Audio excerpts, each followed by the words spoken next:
Hello there. Welcome. It is finally time for the Around the Grid challenge, which, very simply, means that we have to win with every team. And as such, I've added an aptly named ATG team around the grid. Now, I was thinking about how I could make this a little bit more interesting. And the answer that I fell down upon is that instead of doing what I've been doing for basically every other video, which is to take the worst team with the worst start, I decided instead to take a bit of a midfield approach. Now, this is a team where everything is 3 stars. I've also used generated drivers, generated staff to make things a little bit more interesting and not break up the current teams, as also a way to test the 1.8 patch. But basically, the idea is very simple. Take this team, and we are going to try and, over the course of the next 11 seasons, win with every single one of them. Meaning that we are going to be winning with every team every season. Basically, we take the worst team that we haven't played yet, go into next season, and we try and win with them. And that's going to make things a little bit interesting here, I think. Now, as I mentioned, I have started with a team that is basically midfield. 2-star team would basically put me at the level of Kick Sauber, which honestly, you can win with them, but it's going to require a lot of work. You're going to need decent drivers, and let's face it, 2-star drivers are not going to cut it. I could probably mix and match. I thought to get started with this challenge would be a little bit kinder on ourselves, make it a little bit more interesting to watch by using a bit of a midfield team, and see how that flows compared to a 2-star team. So basically, 3-star everything, and with that we also do have decent facilities, which should make our life a little bit easier. A level 3 design center, car part test center, staff, we already have a team hub, we have a race sim up and running, and in operations, our hospitality is already level 3, same with their memorabilia. We still don't have a weather center. They can... our weather center is that one or intern we send to look at the sky. So yeah, basically, I think this would be a fun little middle ground. Maybe not what everyone expected, but to be fair, I made so many videos going over create a team with the worst stats ever, so I thought this would be more of a better introduction to the Around the Grid series. Now, our drivers here are pretty decent. We also start with Pulsar Mentality, which is going to make things maybe a little bit easier than I expected. We also have low affinity engineers, so it's going to be very interesting to see how the changes to 1.8 is going to affect our confidence. But yeah, our drivers are very, very decent. They are very balanced, as you can see. Both of them are incredibly balanced. So I'm looking forward to seeing how these guys are going to develop as well. A 21-year-old and a 21-year-old. So we might pick these guys up in different teams in future. Contract-wise, 3 years. Contract-wise, 2 years. So in 3 and 2 years, we might have a couple of new drivers for our challenges, if you will. But yeah, let's just get started. We're going to start here by designing the car. We have 15 million. Again, maybe a little bit on the easy side, but I think that would... I need a little bit of a breather here to get back into this. To start off with, we are going to start by not designing a front wing. We're going to start by putting an underfloor CFD, like I usually do. And here's the kicker, because this is an Around the Grid challenge, we aren't going to really be doing any research. We're going to be developing these cars throughout the entire year, and that's going to make things, honestly, quite interesting. Now, we are going to take a look at our car and compare it to, say, the Red Bull in just a second, but I want to get my designs up and running first. And honestly, since we have a little bit extra money here, 15 million, I think we are going to put 6 engineers on this project, confirm it. We are going to start a chassis, like we usually do. And again, it probably would also be fun to just say where I do things differently. I would suggest to say where we do opposite sliders, and that could be fun as well. That'll have to be something else. Side pods up next, get some engine cooling in there. Get the airflow middle, turn everything down. We're going to rush it. And we're going to do the same now with the suspension. And with that, we now have everything kind of sorted. And again, we are still focusing on what every part is strong at. We are going to be min-maxing quite a bit this series. Extra engineer on, confirm. There we go. We're doing the chassis because the chassis take longer to manufacture. And in 20 days' time, we're going to get that prepared, which is actually enough time to make a chassis before we go into Australia. So the goal is very simple. New car by Japan, at least the 4 basic parts. And by the time we reach China, maybe Miami, we should have the wings too. Maybe a little bit later than that if we're unlucky. Monaco, be are looking to score points and start winning from Monaco onwards. That should make things a little bit interesting. Now, in terms of this car, as I mentioned, the car that we have right now is basically a midfield car. It's ranked 11th, it's ranked 12th, basically around the power level, if you will, of the RB, which can snatch a decent chunk of points in the first season under AI command. But as you can see here, we have a slight edge in medium, we have a slight edge, well, a little bit more than a slight edge in high speed.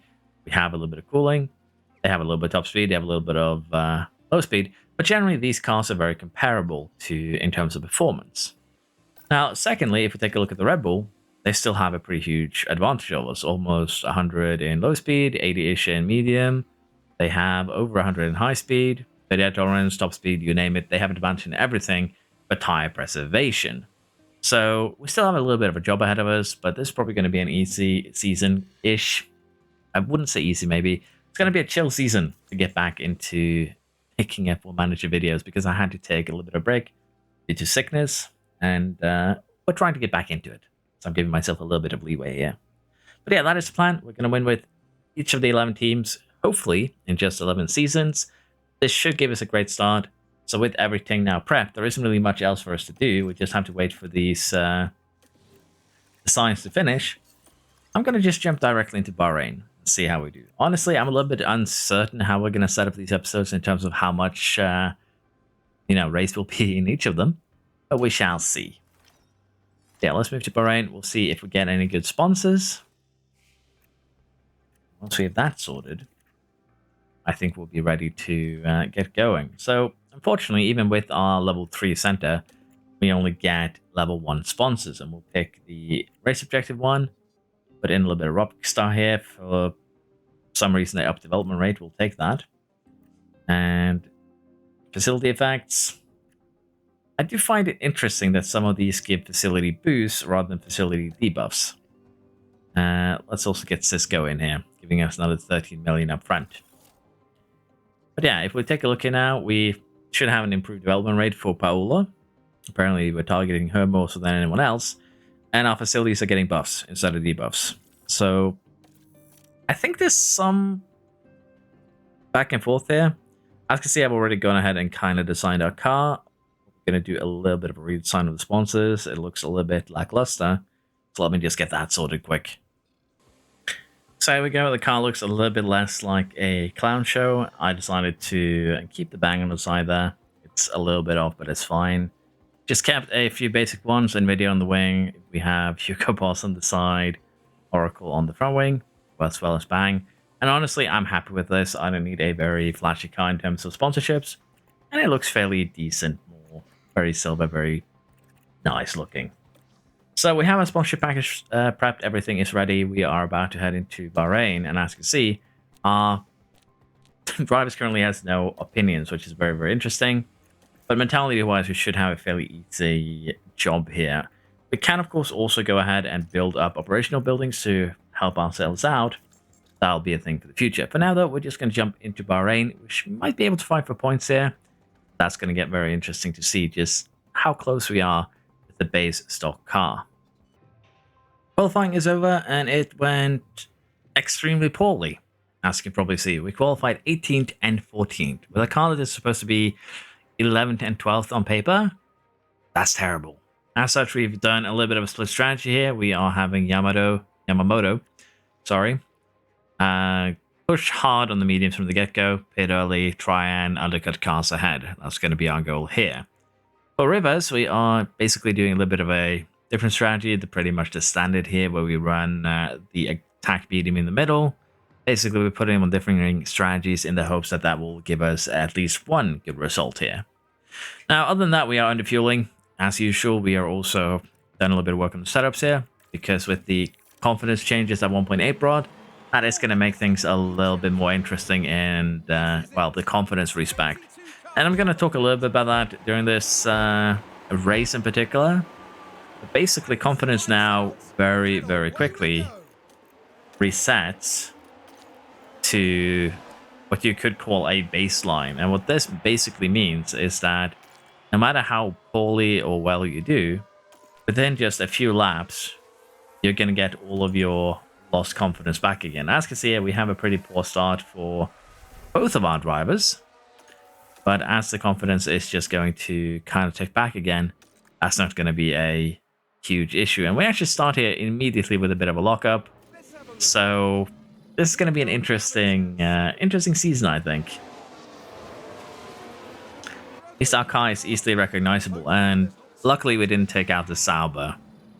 But yeah, this could actually be a more interesting season than I anticipated already, and I definitely need to switch the colors here because we can't really see which cars are ours, but that's a problem for future me in future races. But yeah, as I mentioned here, if we just speed things up, there isn't really much that's going to happen in these first few laps anyways, because everyone is pushing. We'll be seeing here that Yamamoto's confidence is slowly moving back towards the starting level. And that is the same if Arribas has actually made an overtake. We are slowly losing it, going back to the starting point, which is set up by our setups. And that is kind of going to limit the effect that confidence had. Usually before, if you could build early confidence and just kind of drive by yourself, you could take drivers that weren't meant to, say, win races or get podiums, and have them win races and get on podiums simply because confidence would give you a buff close to 5, 6 on every stat. So as you can imagine, that would be pretty good. Or mainly just the pace stats. That is no longer the case. You have it temporarily now. We can already kind of see the effects there by the fact that we are getting left behind. We are already 4 seconds behind Ricciardo and Tsunoda. And as such, this season might be a little bit spicier than I thought. The car might not be as good as we initially thought, but also everyone is pushing. We are taking it easy. You can kind of see that already. They've used 15% more tire. It might be 5 seconds, which might sound like a lot. But the AI has a tendency to slow down towards the end of their stints. Well, not the end of the stints, the middle of their stints. And that is a time period where we can try and come back. The goal here is still to get close to the points, maybe nab one. It's going to be difficult, but I believe we can do it. And for now, we're just going to chill and allow our drivers to try their best. But yeah, things like high overtake aggression might be a bit riskier now due to driver confidence no longer increasing the chance of incidents. So I'm also curious this season to see if we crash more. But the opening race, let's just have it run its course. Not really much we can do at this point other than just allow them to drive. And for us, as mentioned, if we can get closer points, we would be happy. Right now, it's not looking too good though. By the time we are getting closer to our first car's pit window, which is Yamamoto, we can see that basically everyone else here have started pitting. Hulkenberg is running very, very worn tires. Tsunoda is in the pits. Hulkenberg's in the pits. Basically, at this point, everyone is in the pits, and we're going to do a little bit of a jump up the order here as a result. Now, we aren't actually too bad off. As I mentioned, everyone else has kind of burned their soft tires, which is the best tire around here. Our drivers are doing a little bit of back and forth. Confidence-wise, we're still kind of where you would expect because honestly, that's kind of what the game forces you to do now. But yeah, all in all, it is looking to be a good thing at the moment. But yeah, Yamamoto. I'm sorry, I want to call Yamato. But Yamamoto is keeping up with Rivas here with relative ease, and now we have Verstappen getting involved as well. Kind of tempted to just have her stay out, particularly if we can stay with Verstappen and have him act as a tow. But it seems like that is going to be difficult unless Rivas holds him up somehow. So we're just going to get the first pit stop done here. Not really a huge deal.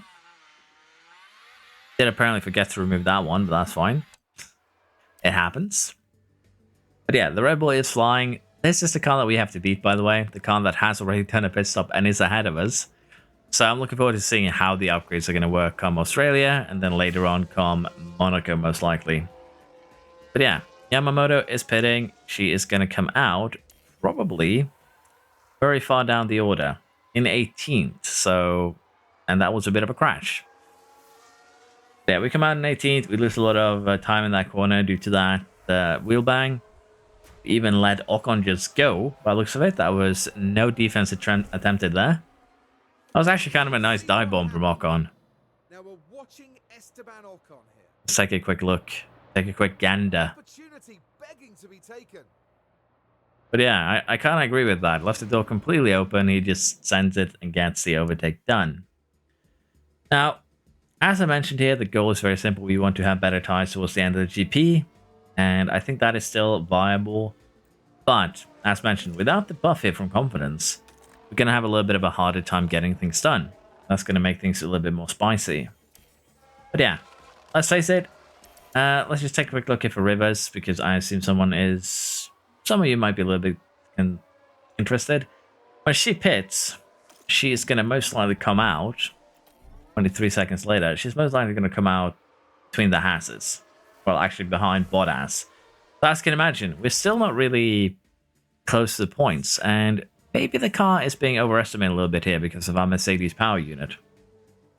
But for now, let's just speed things along. Unless something happens, then we'll get back to you. But as it looks right now, we're not going to be close to the points in the first race, and probably not at Jeddah neither. Australia, Japan, China are going to be the interesting races to look out for in that regard. Currently, we're doing fairly well. As you see, Rivas is up in 9th, Yamamoto is up in 10th. And tire-wise, we have cars going on to their final tires here. But I think we're actually net 12th and 13th at this point, which is going to make things a little bit more interesting. There is 3 cars here that has pitted already behind us, which is Tsunoda, Alonso, and Russell. 3 cars that I expect to get ahead of us.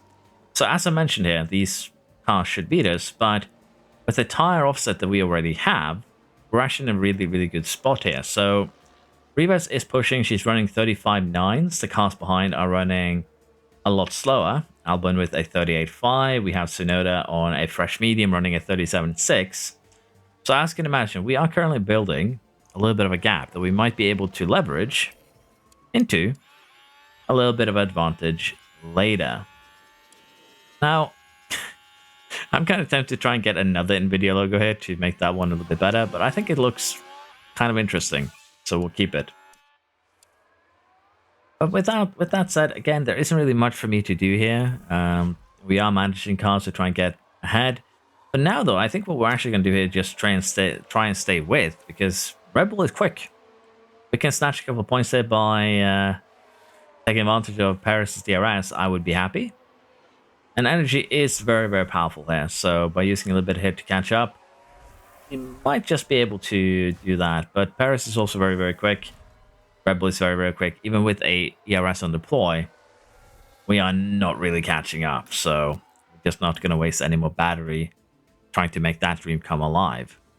But yeah, there's a couple of laps here until we get to that final pit stop. Let's see if we can snatch our first point in our first race. And we've had an incident that might make our first points easy. It looks like Russell has crashed with Sainz, as both of them have damage. It's not a Red Bull crash, which would benefit us more. Yeah, that's definitely most likely, I would think, a couple of front wings being destroyed. As Sainz hits Russell, and then Russell gets revenge. Is his rear wing damaged? He actually picked up rear wing damage. Look at that. He's lacking half his rear wing. Russell's lacking half his front wing. He's going to have to pit again, I think.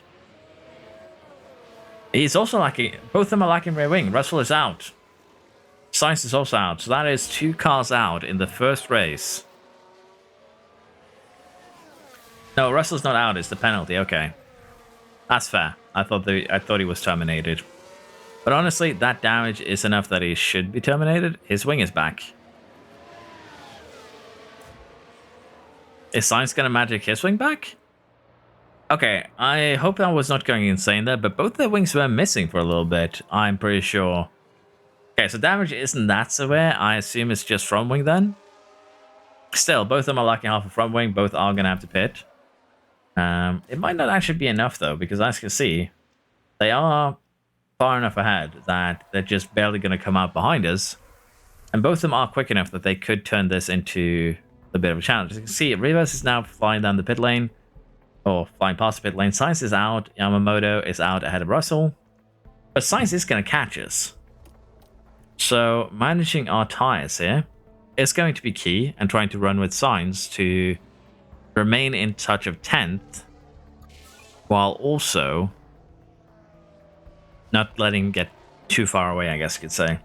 That's interesting though, because it clearly showed both of them lacking rear wings, but it is what it is. Science will catch this in a couple laps times. He is about a second a lap quicker, I think. Second and a half, maybe. Let's see it now that he crosses the line. How quick are you, Science? He's 1.1 seconds faster than us, so 5 laps time he would have caught up. But by 5 laps, it's just 5 laps remaining, and we have another yellow flag as Science pulls a little bit of a lockup, which means Rivers might be safe here. Let's wait and see if Science catches up or not. Turns out also that I worried for nothing, because Tsunoda is actually running here with 35% one medium tires. He's going to need to pit. He's not making till the end. And even if he is making till the end, we are 3 seconds a lap quicker than him. That's enough that we will have no problem getting an overtake done and skedaddling ahead here. In fact, I expect an overtake to be made pretty much immediately. And I do want to deploy here because we have a lot more tire than Stroll and Alonso. And if Alonso holds up Stroll, we might be able to close down those 8 seconds to potentially get more points, which would be amazing. But yeah, there we go. We fly by. That does kind of put me in a interesting position here where I kind of want to push with Yamamoto, but I need to ensure that I don't start pushing too soon because tires. To be fair though, it's just a few laps remaining here. I think we go on the aggression here. Yamamoto has more tire than Rivers, so I'm going to allow Rivers here to do one more slowish lap, and then we'll turn her 2 up to full attack on basically with 5 laps remaining. That should be just fine. Curious how quickly she's going to fly through the through laps now. She's actually overtaken Rick. Got now side of DRS. And we have another yellow flag. That was a very brief yellow flag though. Hulkenberg with a lockup. How quick are you running right now? 34.3. That's not quick enough to catch Sainz. But yeah, it's not really quick enough to catch anyone, really. For Rivas now, we're going to need some pretty amazing laps here to catch Alonso and Stroll. But Alonso is doing the job now of kind of holding Stroll up, which is kind of what we need from him. He's on a medium tire. He should be slower than Stroll as a result. Hopefully that'll be enough to catch him. It is a little bit like we are gaining 34.2 versus a 34.5, 36.2, so they are DRSing off each other. But Yamamoto too, 1.5 second on Sainz. Could be seeing both cars on the points here from the get-go, which would be amazing. Okay, fuel is back on the positive-ish side, I guess you could say. Laps are going down real rapid. I think what we do here with Rivas is actually we're going to deploy.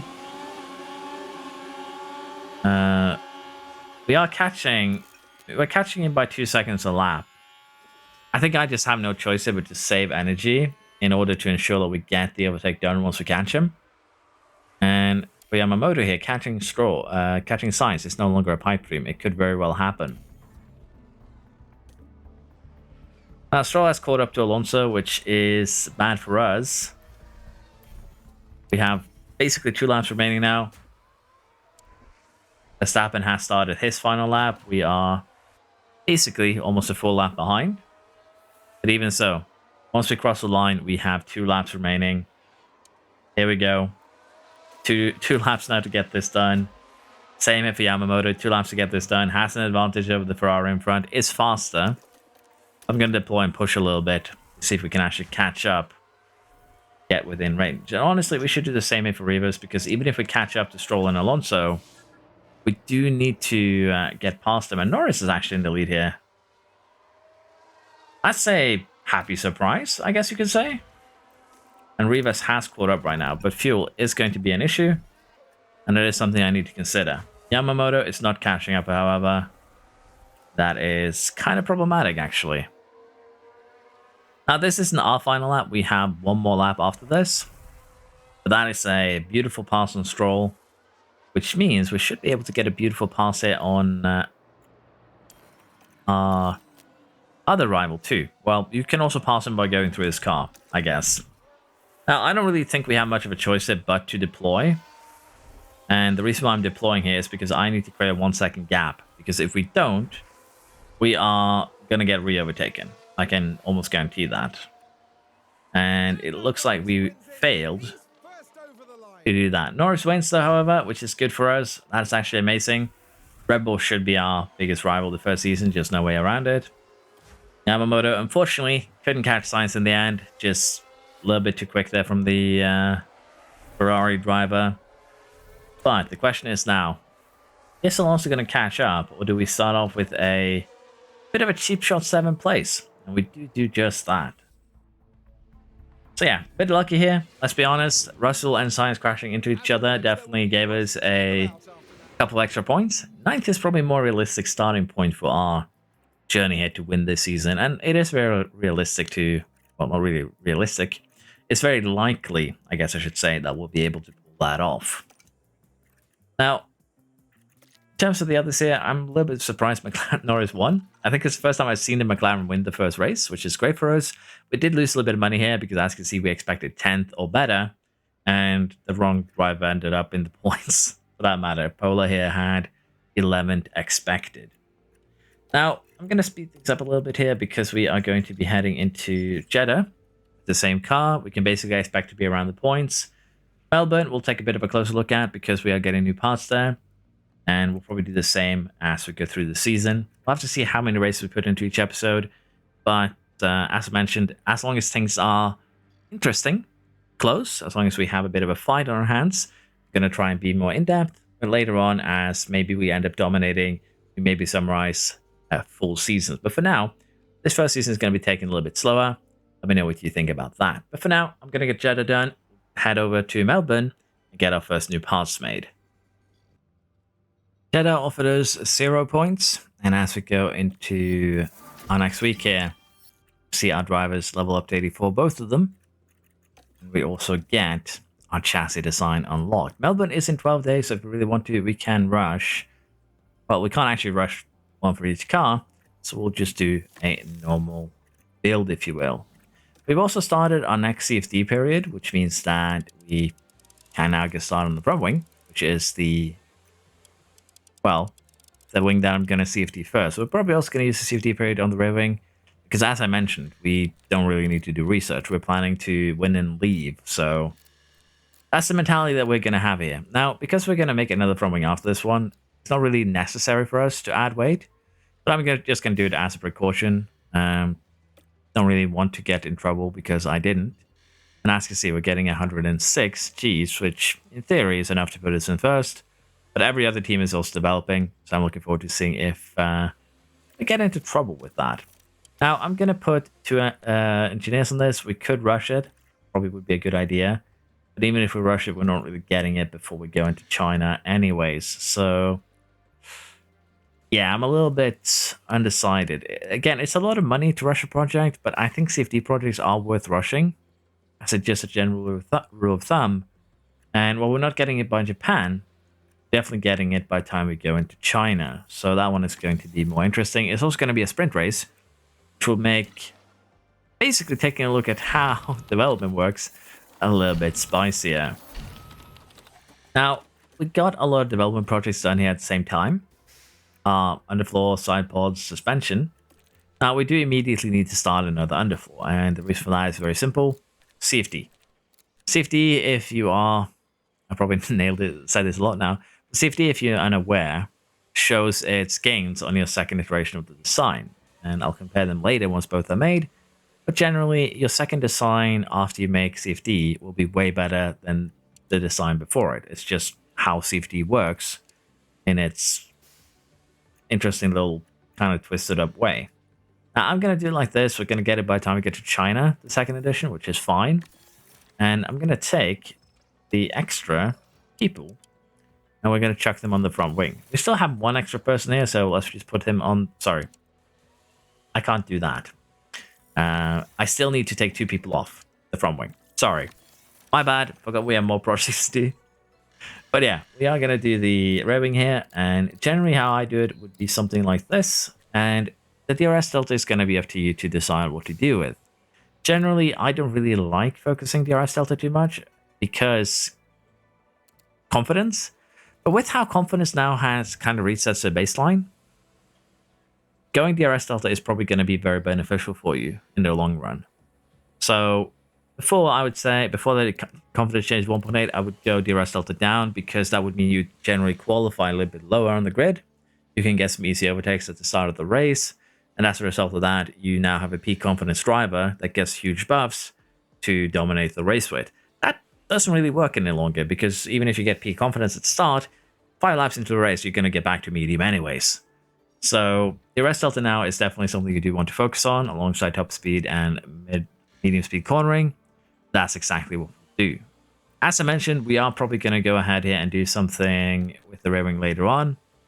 But for now, this is going to do the job, and we're just going to do it normally. I could rush this, honestly.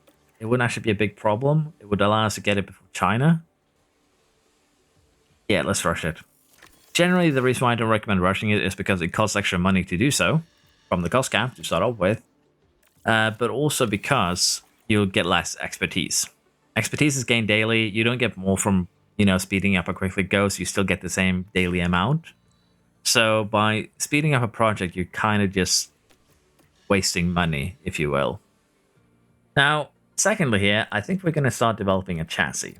And we're going to do the exact same thing we did with the first chassis. But the goal here isn't really that we're going to be using this design. It's just for gaining expertise. We're going to do 2-3 designs like this before we make one that we'll put on the car. All of them are going to have very minuscule gains. But when you add those gains up over 3 or 4 designs, it's going to be a fairly decent boost to our performance. Let's just say it like that. Now, we only have 2 more manufacturing slots. So we're going to have to decide what we want to manufacture and put on the car. And honestly, underfloor is probably a very good bet here. 30 cornering for low and medium, 74 for high speed. And if we compare with the other things we got here, suspension with its tire preservation is great, let's be honest. But it's not something that is critical, particularly not in Australia, I feel. Instead, I think we're going to go ahead and get our side pods, a lot of cornering and also cooling here.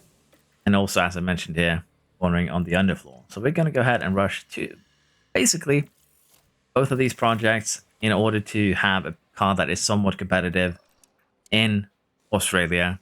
That should allow us to get our goals in terms of financial sponsorships done, which is also very important for getting money. We're not really stressed for money right now, but if you have a worse start than I have here, then you definitely would like to do what I'm doing.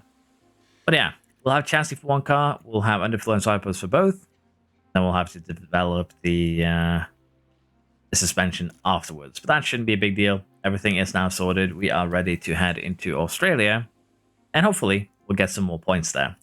Red Bull did have a good result last time out, as you can see here. Verstappen did, in fact, pick up the win, if I'm not mistaken. Not misremembering. Win and fastest lap. So as you can imagine, it's going to be a bit of a problem for us. But yeah, let's see what we can do. Australia's up next. So we actually got hit by a very good event here. As you can see, we got 10 days off of our front wing design, which means that it's actually going to be done the Friday before we go into our race. Now, we could emergency manufacture a front wing, but honestly, I don't see the point. So we're just going to manufacture another chassis, and we are going to put together a new car, but we'll do that before we go into the race itself. And we can actually start manufacturing a couple of these. We'll have them after the race weekend, which is fine. So let's just have 2 made for now. And I'm also going to go ahead and get those 2 suspensions made. There is 2 weeks before we go to Suzuka, so we can actually just make them normally. It's not really a big deal.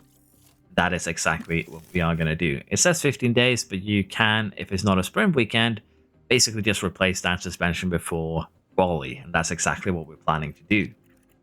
Now, because the front wing finished so soon, we can go ahead here and get the second one up and running. As I mentioned, anything you use safety on, you generally want to make 2 designs on, and the reason is quite simple. If you remember, that earlier front wing that we're making had about 102, 103-ish, just above 100 low speed gain. This one, on the other hand, has almost 130, and as you can see, every stat that we're gaining here is positive, which again just shows you that you should always, if you can, make a second iteration. Now, I would love to have this done pretty quickly, but honestly, as long as we can get this done before we go to Miami, I would be very, very happy. And this is actually perfect. We can make 2 front wings before the race itself. That is a little bit risky though. So we're going to put 4 engineers on this, get it done. Basically enough, quickly enough here that it'll be done by the time we'll get 3 by the time we get to the race weekend. Jesus, English is difficult. Put our spare engineer into the underfloor design because we want to get that quick. But generally here, if we don't have a CFD design or a design we need quick, I would just use 1 engineer for everything because that is going to give you expertise. And again, expertise is how good a part is. There's no real way to cheese it or get it quicker by putting more engineers on.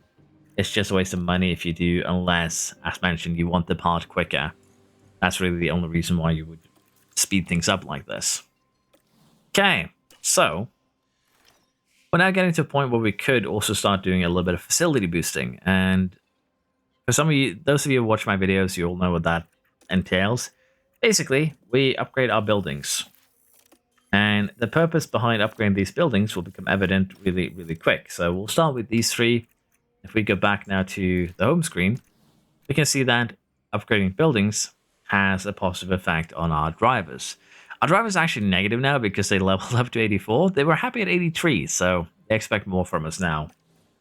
But yeah, it is basically giving us a temporary mentality boost. That's going to help out quite a bit.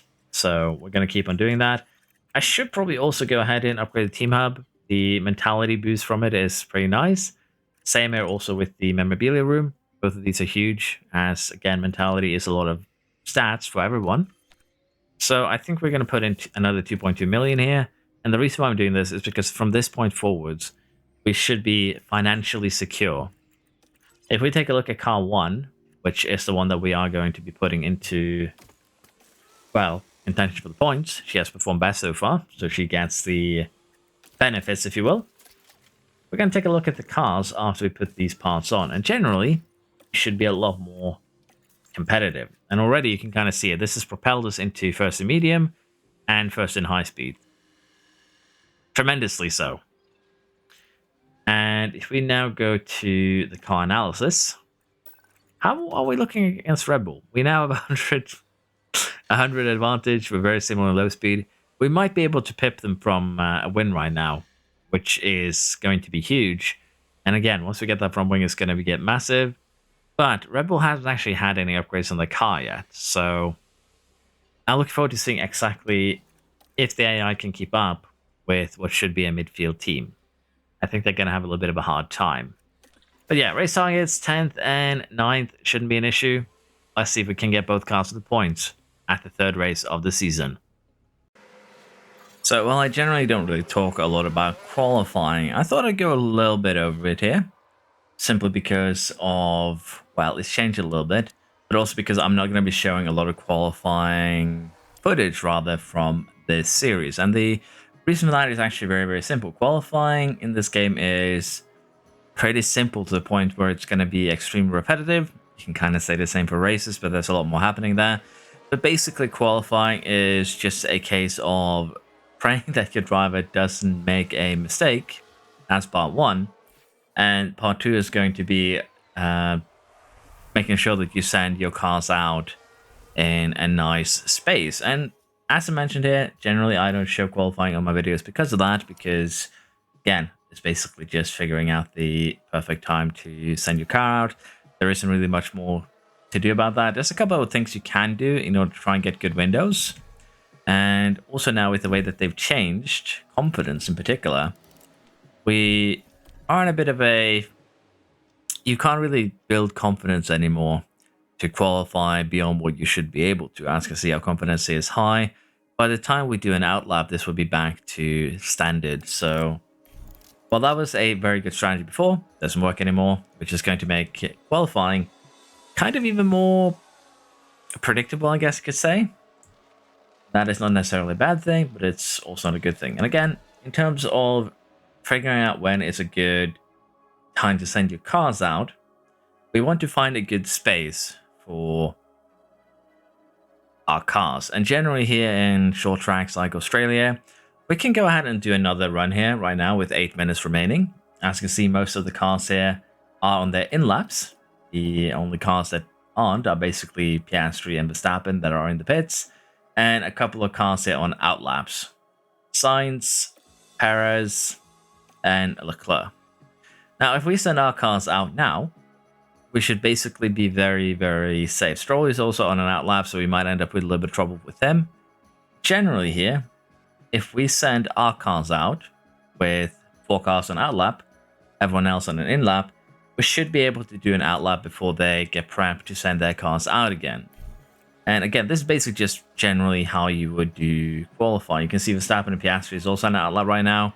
And we'll see if Yamamoto and Rivas end up with anyone being in their way. But as you can see, turned out to be a very, very nice window. We can send them out for virtually free. We're still 1-2, so we don't really need to push too hard. This is basically just the last kind of try and get a better lap on the table here.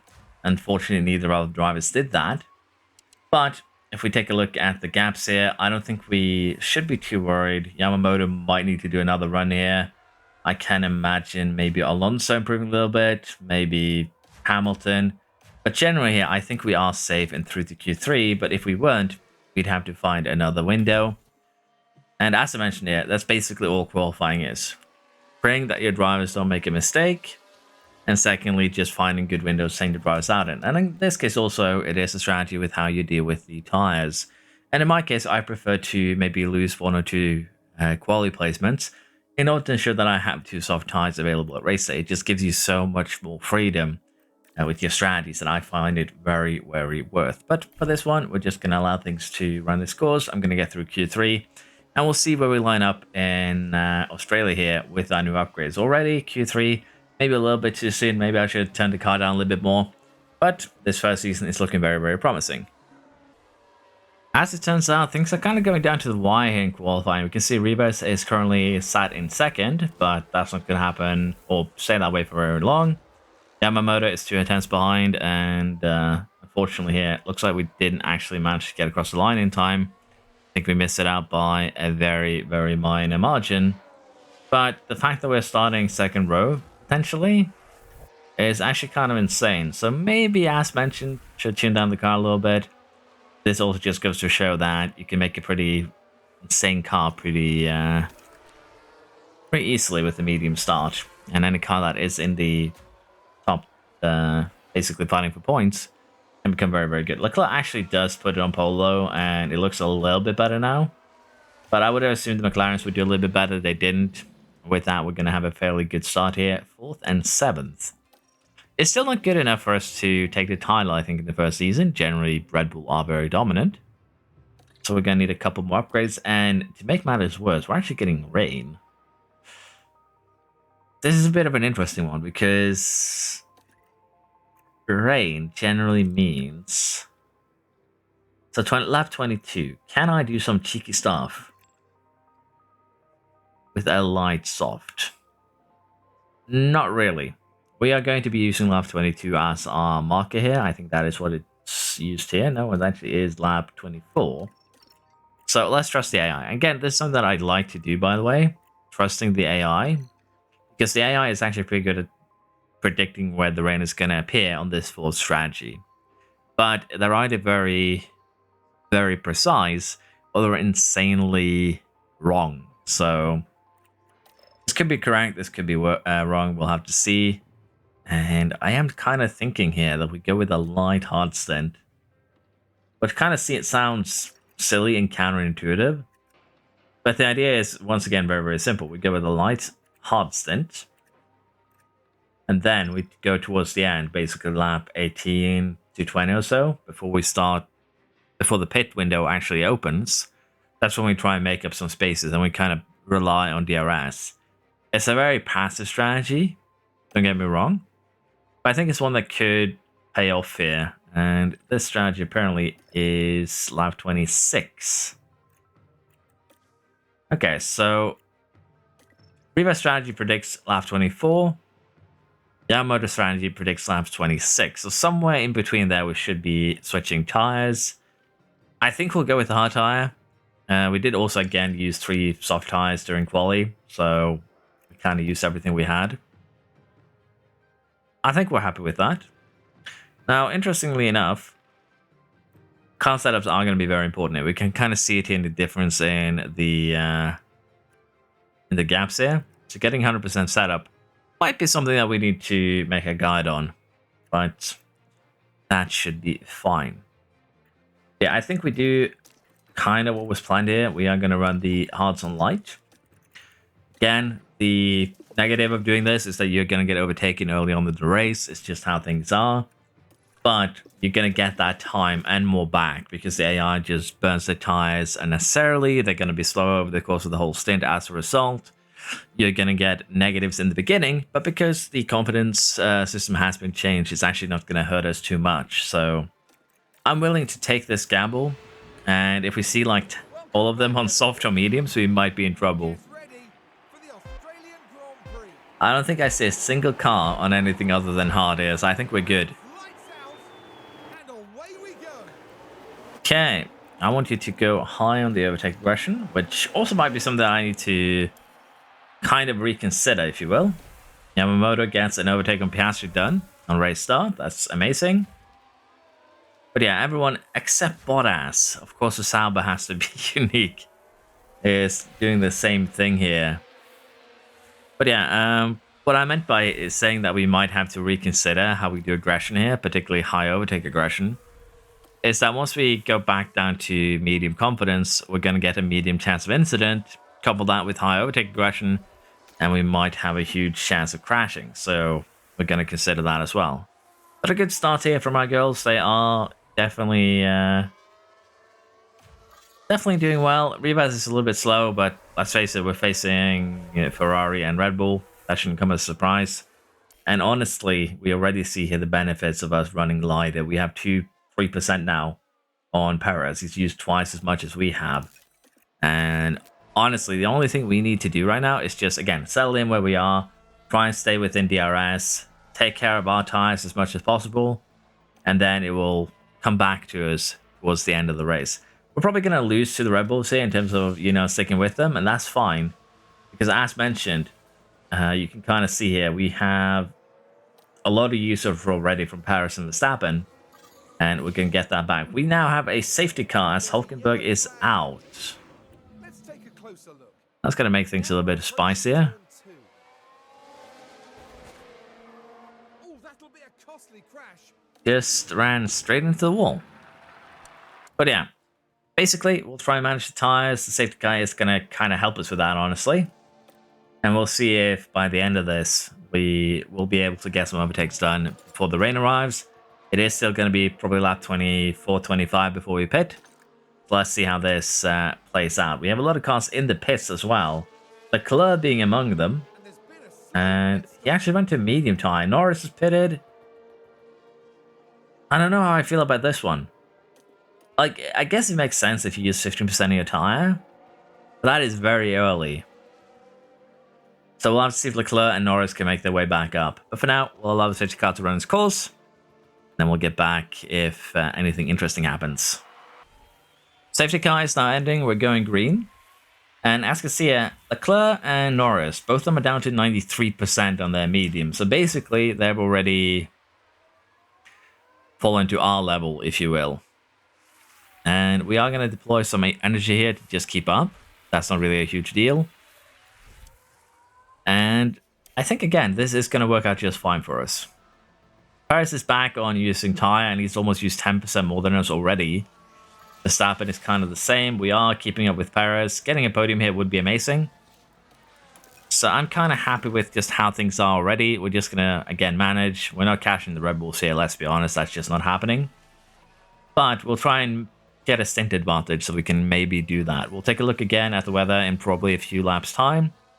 Definitely move forward to, again, lap 23 perhaps. So strategically, we might want to take a look now. And if we assume that it is going to be lap 23, if we go full attack, we will just about survive. So maybe do 2-3 more laps to be on the safe side. And then we'll go more aggressive on our tires. and that should be acceptable. We kind of also have Piastre here. As you can see, used a lot. Everyone has used a lot, so we should be able to, if we play it kind of cautiously here. We're going to recharge with Reavers. Actually, I'm going to recharge with both of them if I can. And we're going to try and break the toe to the cast behind. Now, this again, what I'm doing here is a very, very passive strategy. There's no way getting around it. You can see the Rebels have already gotten 8 seconds on us. They are being very aggressive here themselves. But I think we kind of have to do it like this in order to try and ensure that we can do something. Now, we're not going to get away from Ferrari here. Leclerc's already made his way up, but again, tires are very, very different. We're going to try and reel in Red Bull, but 3 seconds difference that last lap, that's kind of insane. We're still, even while we're pushing, quite a bit slower. Yamamoto gets pushed on the bad side of the track there too. But I don't think we are quicker than the Red Bulls, and that's something that we will be made woefully aware of, if you will. 22, Yamamoto 25, so yeah. We're going to try and hunt here before the rain arrives. Let's see how we do working up towards the pits. So the rain has now started falling, and Yamamoto has created a little bit of a gap to Norris. His tires are about to explode. Basically, everyone's tires except for ours are about to explode. Rain is going up fairly quick, though, so honestly, not too surprised here. It's going up relatively fast. Now, we've actually closed down the gap into Red Bull to just 3 seconds, and 10 seconds if you want to count Yamamoto.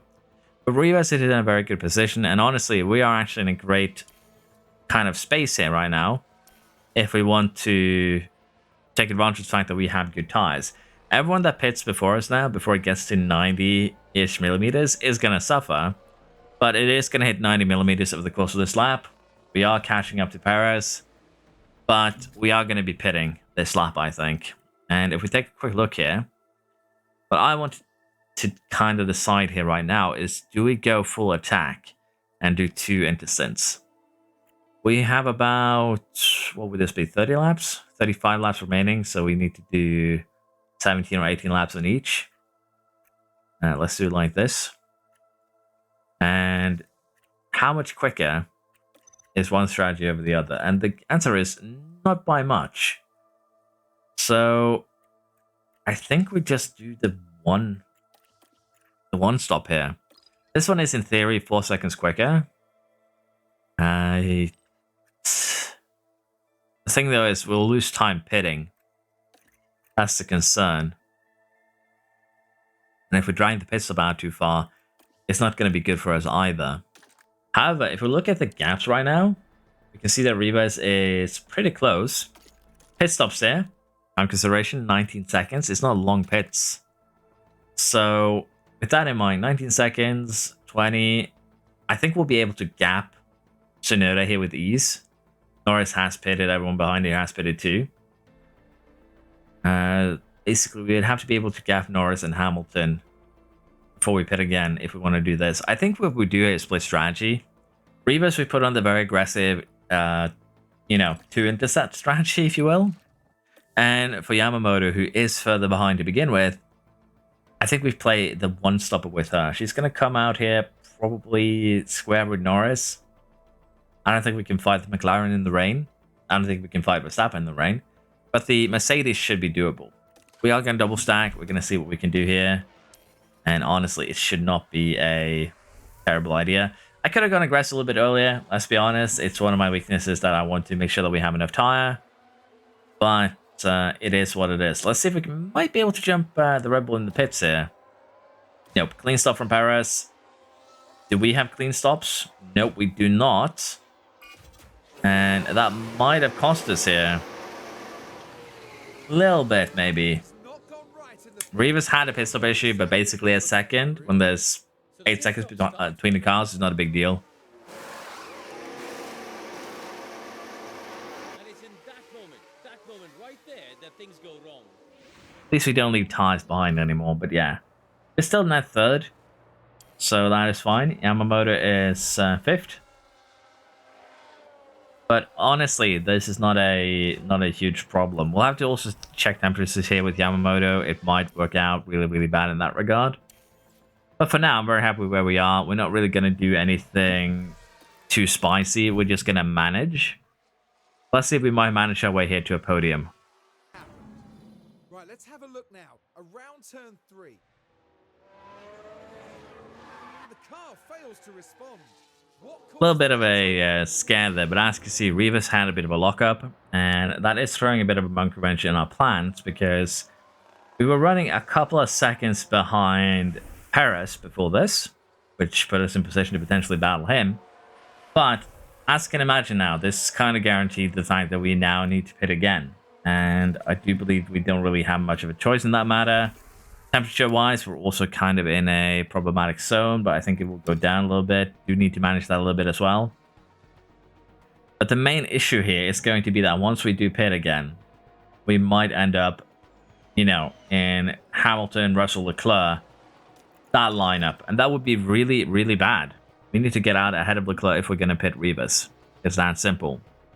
For Yamamoto, the McLarens are causing a little bit of a problem. There's not really much we can do about this other than try and manage it, but they will overtake us. And that's exactly what is happening here, as you can see there with Piastri. McLarens are just a lot faster. Our cars are not really made for wet weather conditions. And what could have been a podium here might be taken away from us due to driver error. And also, of course, the fact that the weather isn't the best. But it's still going to be some good points unless we crash. So let's see if we can actually convert this into something decent.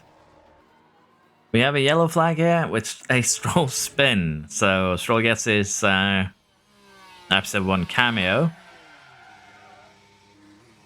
I made a mistake. But yeah, Stroll's had his little fun incident there. Now, in terms of pitting, Rivas is currently in a kind of a spooky situation, I dare say. And what I mean by this is that we need to get out ahead of Hamilton. It's that simple. Now, we do need to pit here. It was supposed to be 1 second quicker, which basically means we'll be earning back the pit stop. But I think we'll turn it down to aggressive for maybe the first 5 laps or so, because we have been struggling with overheating. Now, right now, it's a little bit because we're behind Sainz. But we have been overheating the tires, and running aggressive on a 1 second lap faster tire is still going to be good enough for us here, I think. So let's see if we can actually get in the pits here. I'm going to turn you down to aggressive. I'm going to have to fix that again afterwards because it'll automatically fix it. Well, let's see now if we can actually have a clean stop. And that is going to be important in this case. 2.9 is clean but slow. Kind of what we're getting used to. Hamilton is flying down the main straight here, but I don't think he's catching us at all. So we are in fact safe. And as I mentioned here, now we're going to manage a little bit for the first 5 laps here. We should be able to get to Leclerc and overtake him, I think, with the tire advantage. The question is just how much further up can we get? We're going to ask Yamamoto to step out of the way. I don't think we're catching the McLarens, but we can try. 17 laps, second lap advantage. Let's see if it actually turns out that way. We're getting a bit close to the end here. 10 laps to go. We are pushing. And we have also gotten Rivas past Yamamoto. However, Leclerc cleared her a little bit earlier. And we are doing some fairly decent lap times here, but so is Piastri. Let's be honest, so is everyone else ahead. We're not gaining a full second. But I'm curious now that we have started pushing if we might not be seeing a little bit of that advantage being eaten up here. Rivas with a 25.8. Not super good, but 1.3 seconds quicker than Leclerc. And if we can keep this up for the remaining laps, we might be able to get Piastri. I don't think we're getting Norris, but Piastri is definitely doable. I also did make a bit of a mistake here. I should tune both cars up a little bit early in terms of fuel usage. And for Rivas now, let's see if you can, with full everything, get Leclerc here. That's going to be very important that we clear him immediately, because if we don't, we're just going to cook our tires behind him.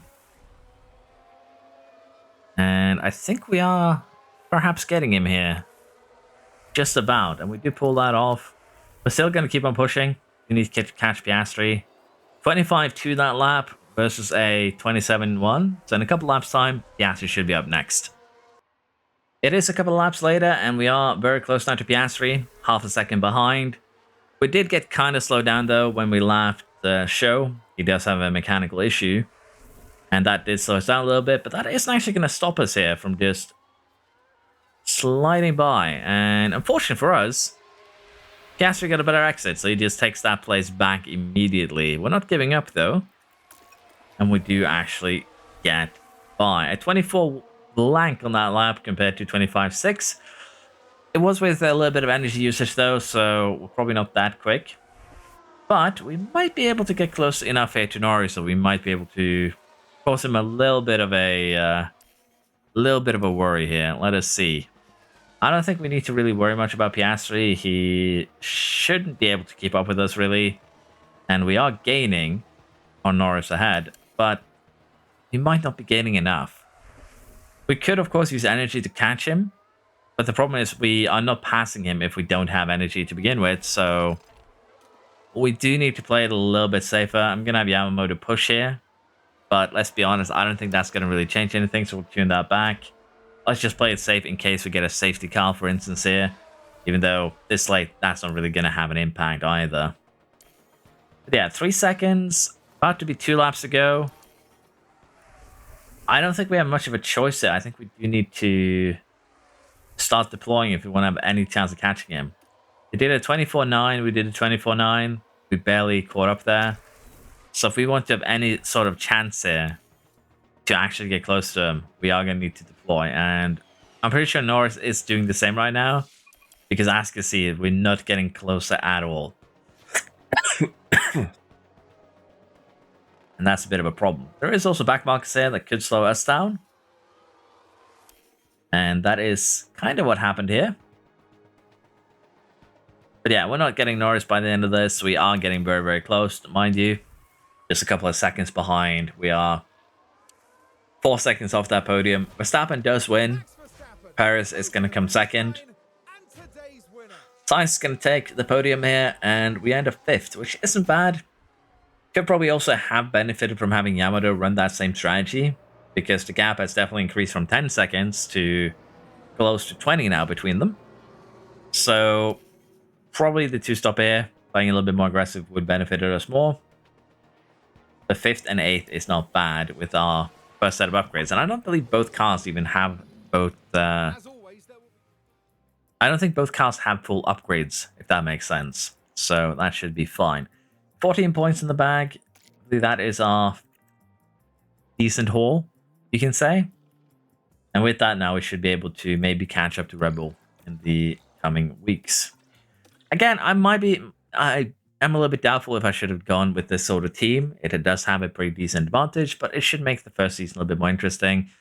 Again, because the main reason why I've done this is just so that the first season is like every other first season that I've done so far. And I want to see a little bit of a difference there. Have a little bit more spicy, if you will. But yeah, front wing has failed. We do have the chassis and everything on car 1. We were lacking the chassis on car 2. So there is a little bit of a difference between them. In 5 days, 2 days, 12 days, we are going to get a new car. So I think we'll finish off this first episode by getting that new car set up. And we'll take a closer look at Suzuka, China, and Miami in the next episode. And if we are getting to a point where we are kind of dominating at any point, we'll shorten the episodes more. But as long as there is some sort of fight and at least a little bit of a strategic aspect to it in the races, I'm going to do it like this. So there's going to be a combination of episodes going forward. Some of them are going to be very much focused on the management side of things when we are in either a very non-dominant position, which can happen, or a very dominant position where we are expected 1-2 every race, unless we have races with certain weather patterns or something that could make things interesting. So let me know what you think. We are going to do around the grid, and again, with simming, this is going to probably be a lot easier than last year. Last year it got quite dull quite early, simply because, well, we're winning every race. It just takes a lot of time to do it. So again, let me know what you think. Maybe I was a little bit too generous with myself at the start here. I will take criticisms for that.